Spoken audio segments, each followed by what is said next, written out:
Next question है नीर sir का ही है।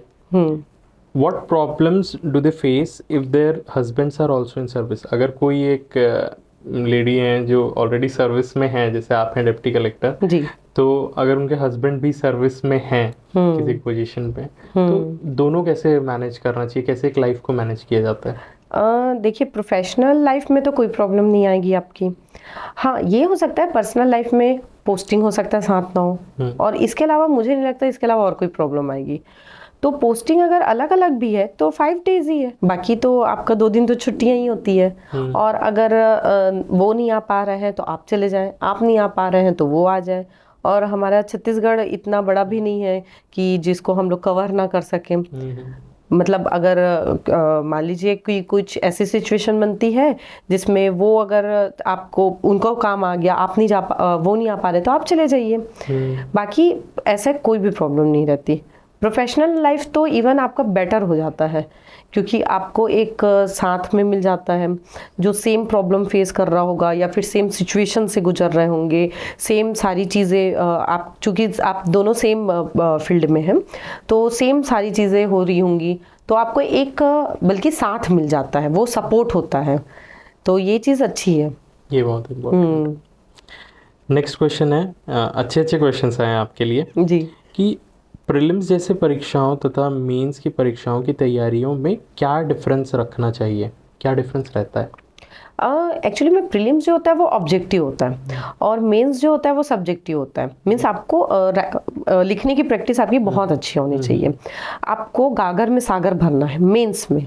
मेंस में आपको एक पर्टिकुलर एक टाइम लिमिट है आपके पास में, एक आपके शब्द आपकी सीमा है, और उस शब्द सीमा में उस पर्टिकुलर टाइम लिमिट में आपको आप जो भी उन्होंने क्वेश्चन किया है आपको उसका अच्छे से और बेहतर आंसर आपको देना है।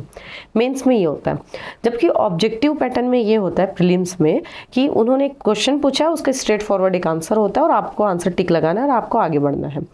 दोनों में ये अंतर है कि सब्जेक्ट्स तो दोनों में सेम है, बहुत सारे 80% सब्जेक्ट तो दोनों में सेम है, 70 to 80% सब्जेक्ट्स।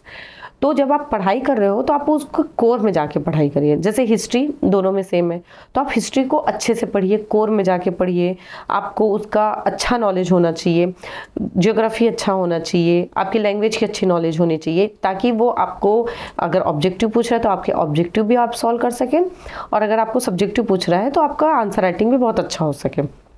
कुछ सब्जेक्ट ऐसे हैं जो सिर्फ आप मेंस में पढ़ते हो, जो आप इंटरव्यू में नहीं आप प्रीलिम्स में जो नहीं पढ़ते हो आप, तो उन सब्जेक्ट्स की तैयारी आप बाद में भी कर सकते हो। मतलब आपको प्रीलिम्स और मेंस के बीच में जो 2-3 महीने की तैयारी होती है, आप तैयारी पहले भी कर सकते हो, लेकिन उस दौरान भी वो बीच के कुछ सब्जेक्ट्स हैं अगर, तो उसकी भी तैयारी आप कर सकते हो।